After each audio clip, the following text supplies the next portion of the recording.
Very loud, very loud. But I'm excited to go to the... Yay!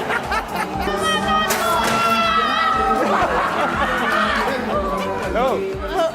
Hello. You like my beer, huh?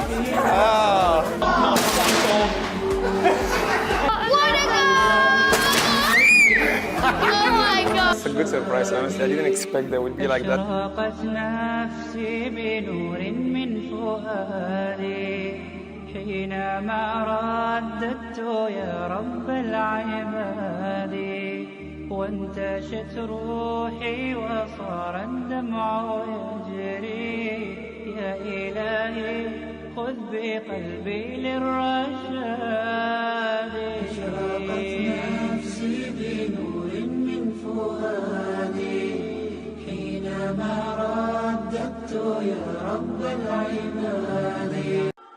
Bismillah, wa salatu wa salam à Rasulullah. Jusqu'à présent, les hommes de science, ils ont trouvé plus que 1000 informations scientifiques. C'était déjà dans le Coran, ça fait plus que 1400 ans avant ça. Il y a un livre à l'Université de Paris qui s'appelle Gloire à Dieu, les 1000 vérités scientifiques du Coran. Un autre livre qui s'appelle Ceci est la vérité, les hommes de science face au Coran. Notre frère suisse converti à l'islam, il va nous parler aujourd'hui, Inch'Allah, d'un nouveau miracle scientifique dans le Coran concernant la viande du porc. Au nom de Dieu, le tout clément, le tout miséricordieux. Aspect scientifique de la prohibition de consommer la viande de porc. Allah exalté soit-il, dit dans le Saint-Coran, dit, dans ce qui m'a été révélé, je ne trouve d'interdit à aucun mangeur d'en manger que la bête trouvée morte, ou le sang qu'on a fait couler, ou la chair de porc, car c'est une souillure, ou ce qui, par perversité, a été sacrifié à autre qu'Allah.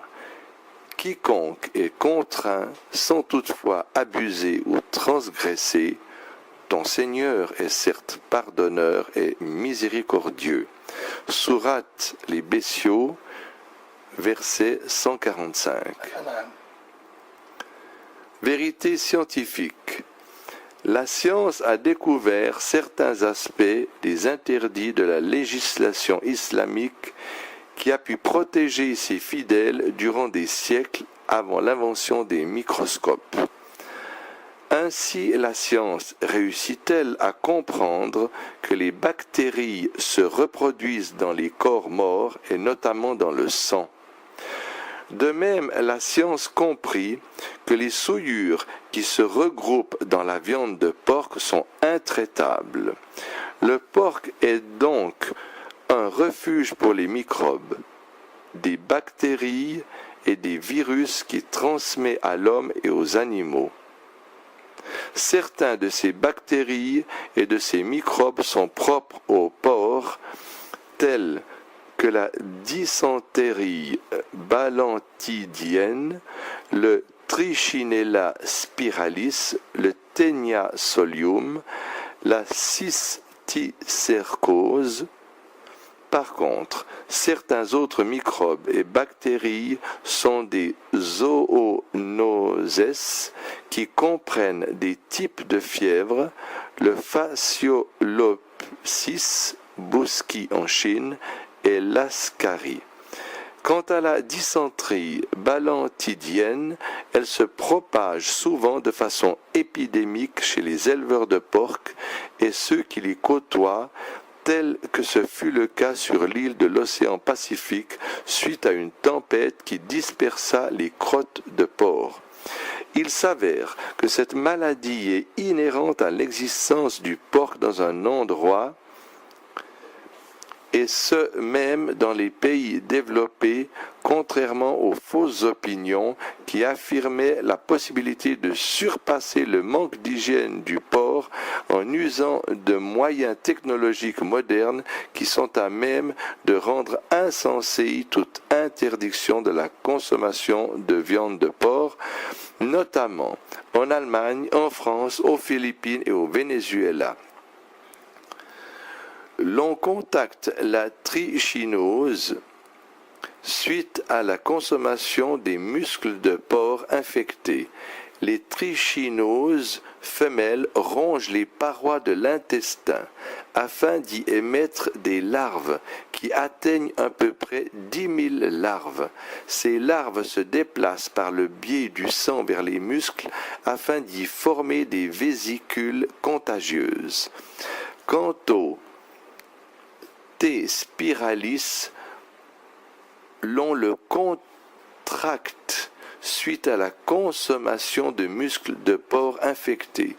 Les larves du T. spiralis croissent dans l'intestin de l'homme et atteignent 7 mètres de long et sont dotées de têtes épineuses qui détruisent les parois de l'intestin et causent l'anémie. Chacune de ces larves a 4 suçoirs et un cou qui favorise la production de cellules androgynes, qui paraissent être une espèce particulière qui atteignent souvent 1 millier et dont chacune produit plus d'1 millier d'œufs. L'on contracte le cysticercose suite à la consommation d'aliments infectés par les œufs dont les larves sortent et atteignent les organes par le biais du sang.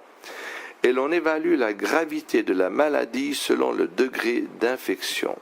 D'autre part, il faut noter que cette maladie n'est aucunement causée par le Taenia saginata des vaches qui a une tête non épineuse et partant est moins nocif.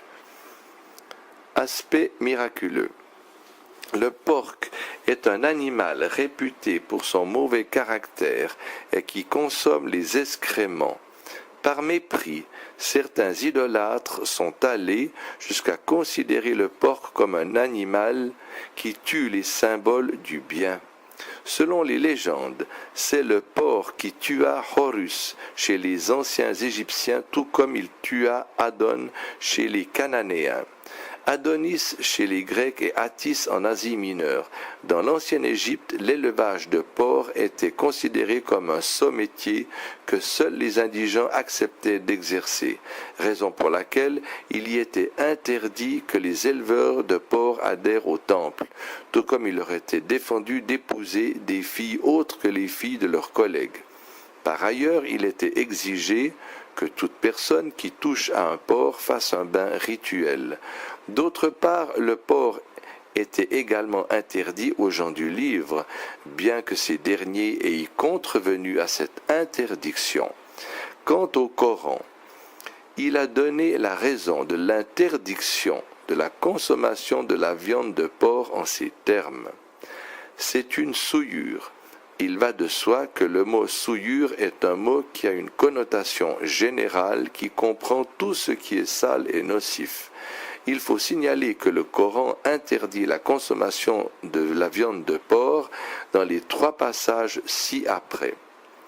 Allah, exalté soit-il, dit « Certes, il vous est interdit la chair d'une bête morte, le sang, la viande de porc et ce sur quoi on a invoqué un autre qu'Allah. Il n'y a pas de péché sur celui qui est contraint sans toutefois abuser ni transgresser, car Allah est pardonneur et miséricordieux. » Sourate numéro 2, la Génisse, verset 173. Il dit aussi, exalté soit-il, il vous a en effet interdit la chair de la bête morte, le sang, la chair de porc, et la bête sur laquelle un autre nom que celui d'Allah a été invoqué.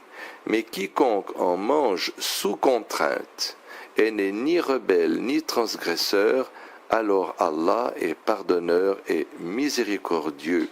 Sourate les abeilles, verset 115.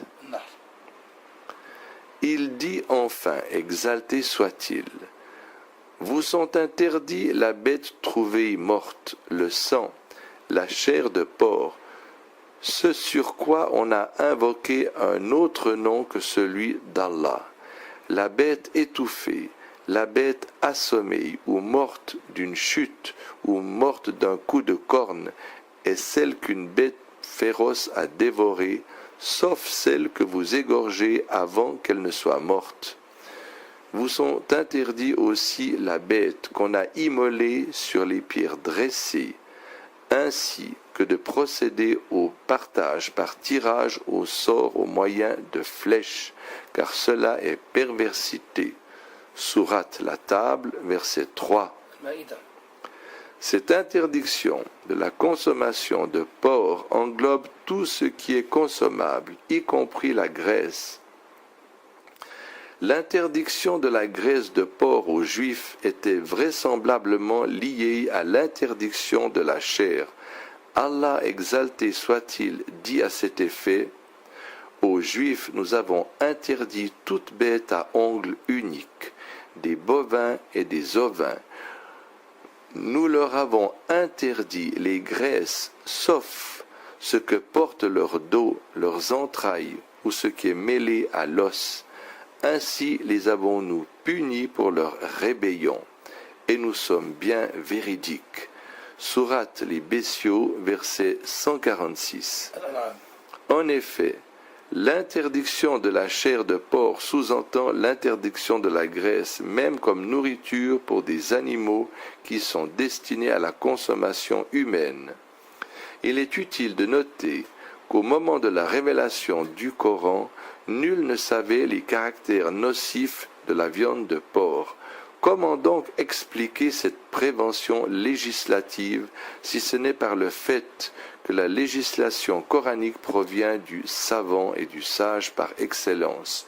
Le sublime omnipotent dit à ce propos: et ton peuple traite cela, le Coran, de mensonge, alors que c'est la vérité. Dis, je ne suis pas votre garant. Chaque annonce arrive en son temps et en son lieu, et bientôt vous le saurez. Sourate les Bestiaux, versets 66 et 67.